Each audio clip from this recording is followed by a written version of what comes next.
All right, what's up? What's up? What's up? What's up? Welcome back to some helicopter aerodynamics with me, Caben Hansen, in the flight zone. This is part two. We're continuing from where we left off. So yeah, let's jump into it. Uh, we're gonna start off today with relative winds. We kind of touched on this in part one. We did mention simply relative wind in how it's connected to angle of attack. So, if you remember from part one, relative wind is basically the angle that the air is striking the airfoil. So, there are different types of relative winds. Rotational relative wind, when a helicopter is like in motion, right? And the rotor blades are spinning, well, that air, it's hitting the blades differently depending on where the blade is in the path of rotation, if that makes sense. So if you're flying forward and say your helicopter has a counterclockwise system, so it goes from like 12 o'clock to 9 o'clock, 6 o'clock, 3 o'clock. That's how Robinsons are, and I'm going to regularly refer to Robinsons throughout this. I think most American helicopters are like that anyway. So you're in a helicopter like that. The advancing blade on the right side, it's getting air that is flying at the helicopter, and it's hitting it dead on, as opposed to your blade that's retreating at 9 o'clock. That one is going away from it. It's kind of going with that air. So that relative wind, the angle at which the air is striking the actual airfoils, is going to be different. I mean, think if you're getting a crosswind and you're 12 o'clock, say you have a blade in the front and a blade in the back, you know, that wind, it's going to hit it a lot differently. And your lift characteristics could change slightly. So, yeah, airflow relative to the rotation of the rotor blade. Highest velocity is at the blade tips. And the way that works is as you get closer and closer to the hub, basically the rotor blades are not having to spin as fast, but it's like out, like really far. They're having to like move a lot faster to keep up with the stuff that's at the hub. Or, yeah, the root of the blade. Induced flow. You can get all of this stuff, by the way. I'm getting most of this from the Helicopter Flying Handbook. I should have probably left each of the pages on all of these, but I didn't. They follow after each other, so, I mean, it works. Induced flow, or downwash. So, the resultant flow of air from above the rotor system moving downward can be changed by height and ground effect. We'll talk about that. So induced flow, if you think of a fan, for example, say you, I don't know, throw some glitter at the back of like a box fan or something. Some of it might get sucked into it, right? And it's gonna blow out the front of it. Well, that's basically what induced flow is. It's air that's above the helicopter, and as the rotor blades are spinning, it's pulling air and pushing it down. I think in this picture, yeah, so look right here. We're going to get into ground effect in a minute, but this is basically what induced flow is. It is air from up top that is pulled and pushed down. And this can be changed by ground effect, or your height and ground effect. So let's talk about resultant relative wind. It's a product of when rotational relative wind is modified by induced flow. So as the blades spin, you know, when they're getting that wind hitting the blades from different directions and stuff, when you combine induced flow with this, it can actually change the relative wind. So the angle at which air is striking the blades. I'm not gonna lie, I don't know all this like off the top of my head. I know I got the book right here, but this is not really some stuff that I had to know in detail during my time in flight school. But it's good to understand the concept of it for sure. I think this part is going to get a bit more into the nitty gritty. This part's a bit more important, and it utilizes induced flow and rotational relative wind. So let's talk about ground effect. IgE in ground effect. You are going to see IgE in things like your POH, which is your pilot's operating handbook for whatever aircraft you're flying. You will need that to evaluate performance. What's your in ground effect hover ceiling, your out of ground effect hover ceiling. Just some examples. What is ground effect? Ground effect is the increased efficiency of the rotor disc caused by interference of airflow when near the ground. So, remember last episode or part 1, we were talking about those vortices, right? And what did those vortices do? If y'all remember, leave it in the comments, say you got it. These vortices create drag. Well, when you're near the ground, similar to with an airplane, when you're near the ground, these vortices cannot fully develop because they strike the ground. And when that drag from the vortices can't be fully produced, you're more efficient. There's less drag.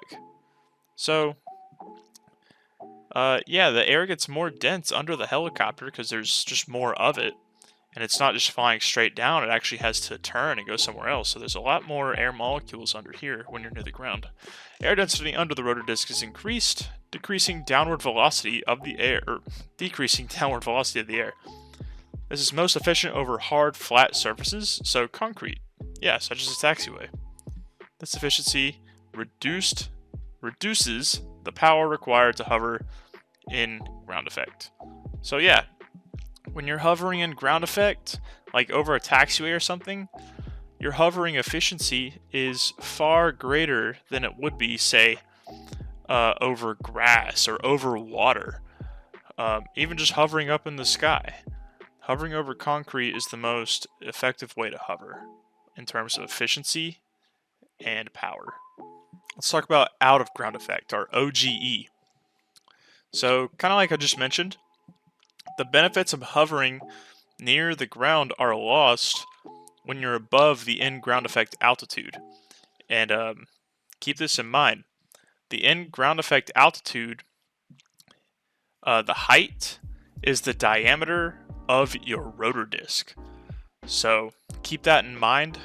Each helicopter has their own unique diameter.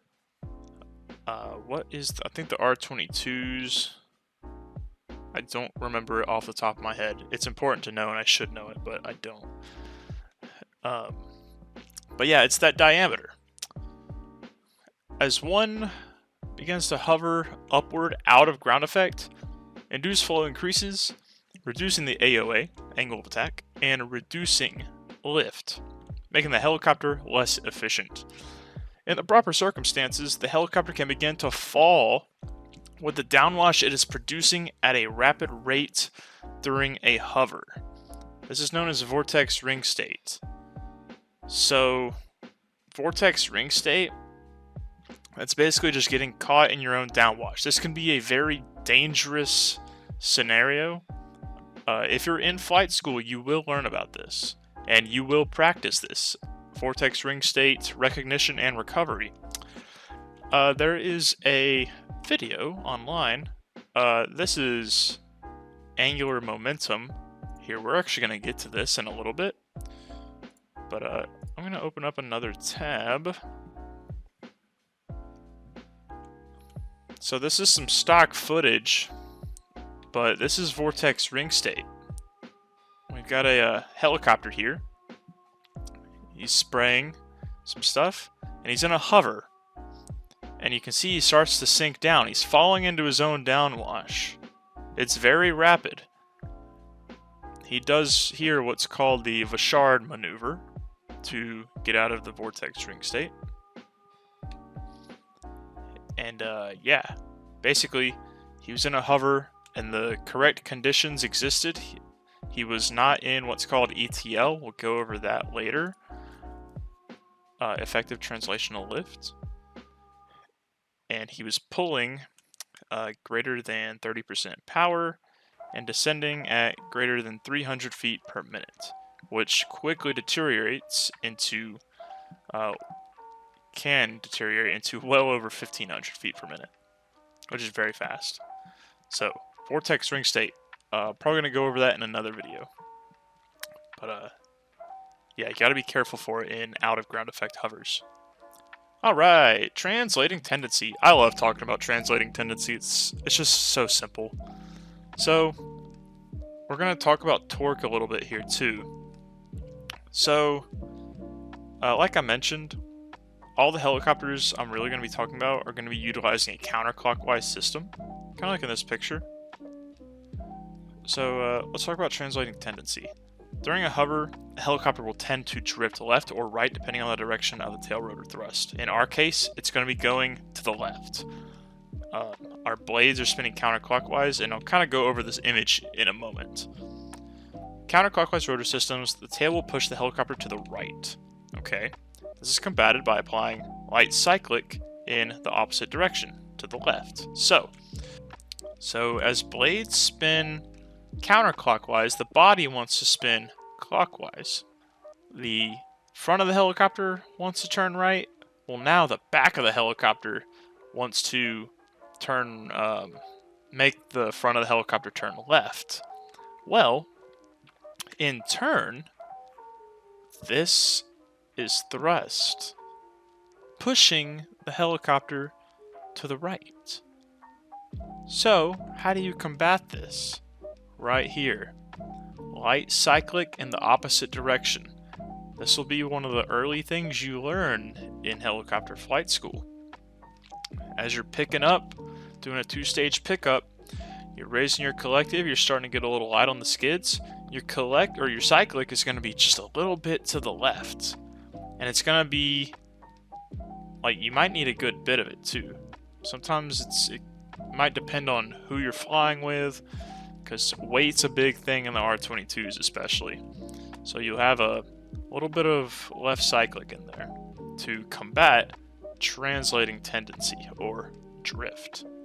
Cool. Got it? Sweet. Let's keep going. Coning. Coning can be dangerous. Alright, so helicopter blades, they gotta spin. That's how they produce lift. Like planes, they get their lift from forward airspeed. Helicopters, their airspeed going over their quote-unquote wings, it's all right there because the blades are spinning really fast. That's where their speed is. They don't have to go down a runway to get their speed. So that speed, the fast rotation of the rotor disc, creates centrifugal force in the blades, which pulls the blades straight and outward from the main rotor hub. The faster the rotation, the greater the force. But don't want to go too fast because then you damage the engine. So basically, like the rotor blades, they're producing lift at high speed, right? Well, if the rotor RPM gets too low and you still have the collective pulled up, like you're trying to go up, those blades aren't trying to stretch out as much as they originally are, and the blades will begin to bend. Yes, they bend upward or cone at the tips, this is where it gets dangerous. So should the RPM decrease too far without lowering the collective, the blades can actually just straight up fold up, and after that you cannot recover. If your blades fold up, not to scare anyone, but you are now a rock falling out of the sky. Very dangerous. So, coning can be hazardous. The biggest takeaway from this slide right here is right here. I should have highlighted it. If the rotor RPM is allowed to get too low, okay, well, just don't get it too low. Lower that collective.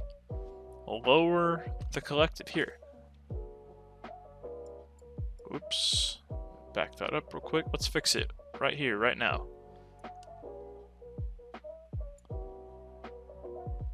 gonna make this yellow, metallic, bold.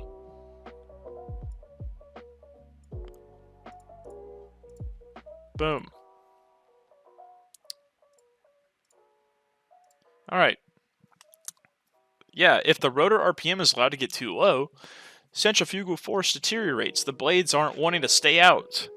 They're starting to bend up a little bit because they're still generating a lift because the pilot still has the collective pulled for some reason. And the blades begin to bend up or cone at the tip. Should the RPM fall too far without lowering the collective, the blades might fold up, making a recovery impossible. Anytime your RPM starts to get low, lower that collective. That's all you gotta do. The governor's doing his job, or it's trying to. We'll go over emergency procedures later, just in case it isn't. But it certainly should be doing its job. Lower that collective, the RPM gets too low. Let's go. Continued coning. Similar to coning from low RPM, blades can also cone from G-loaded maneuvers. So you shouldn't really be doing aerobatic maneuvers in an R-22, but for helicopters in general. If the G-load is too great, the blades, I spelled that wrong, can begin to cone upward, and the rotor RPM will actually increase. Now, Cabin, why would they increase? Didn't you just say they cone if they decrease? Yes, they can. But we're going to talk about something called Coriolis effect, or the law of conservation of angular momentum. That was that other video I showed y'all just a second ago that we didn't click play on. So this increase in RPM is due to that. I'm just going to call it Coriolis effect to keep it short. To explain what that is, a spinning body will spin faster as its total mass is brought inward. Okay, with helicopters, as the rotor disc bends upward in a G-loaded maneuver, the diameter of the rotor disc shrinks because you see it's out the most when the blades are spinning at 100 to 104% RPM, at where they're supposed to for operating purposes, in the green. Well, if you're pulling G's and you're loading the system, so the helicopter is maybe a little heavier than what the blades think it is, or the blades think the helicopter's heavier than it really is, those blades might start bending upward a little bit. So when they do that, the diameter decreases, because now instead of it being a straight line, it's more of a very flat U shape. And so that diameter has shrunk. When that diameter shrinks, the RPM is going to speed up because of Coriolis effect. This can be corrected by lowering the collective. So let's talk about that. Angular momentum. This is going to be Coriolis effect. I'm going to click play here, and so this is it's a ice skater, right? It's an ice dancer. So see how her body and leg, they're out, right? Well, she's going to pull her arms and leg in, and she's going to start spinning faster. We'll see it here in just... Okay, see? So now look, she's spinning much faster. And this is not sped up. This is the law of conservation of angular momentum, or Coriolis force. And so, that... Or Coriolis effect, I'm sorry. That's how that works. So when the blades pitch upward, you know, the total diameter, the total mass stretched out, starts coming in, and so there's less distance at the very end for the blades to actually travel, so they're able to move a lot quicker. Alright, that's about it. I wanted to keep it short today. I didn't want to make another ridiculously long video, so hopefully you learned something today. If you did, consider dropping a like, leave a comment if you have any questions. I think I'm getting a little better in front of the recording software. I could probably go over some of this stuff on my own a little more. It's when I'm in front of that camera, it's like some of it starts to blank out a little bit. It happens.